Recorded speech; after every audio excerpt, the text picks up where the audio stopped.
High বন্ধুরা, সুপারি গাছে কেউ স্প্রে করে না, কিন্তু আমার বাগানে আমি স্প্রে করি।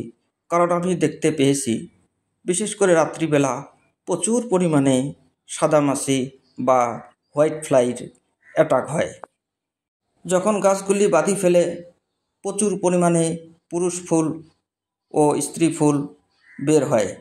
এই সাদা সাদা হলুদ টাইপের ফুলগুলিকে খাওয়ার জন্য বিশেষ করে রাত্রিবেলায় সাদামাছি এবং লুপার খেতে আসে। কষ্ট করে হলেও যদি স্প্রে করা যায় তাহলে দেখবেন যে আপনার গাছগুলিতে 100% ফল আটকে গেছে।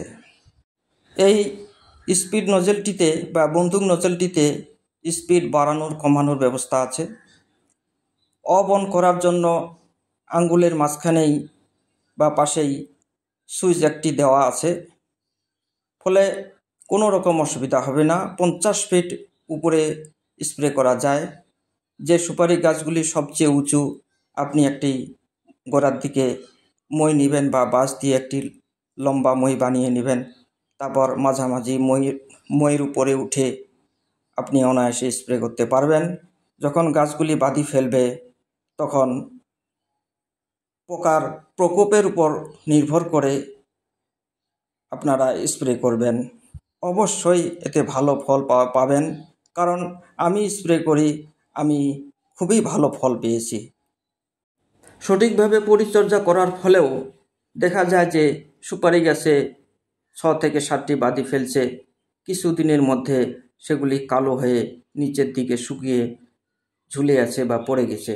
আসলে গাছটির দোষ নয়, পরিচর্যার অভাব নেই। ওই সাদা মাছিগুলি সেই বাতিগুলিকে খেয়ে আসলে নষ্ট করছে।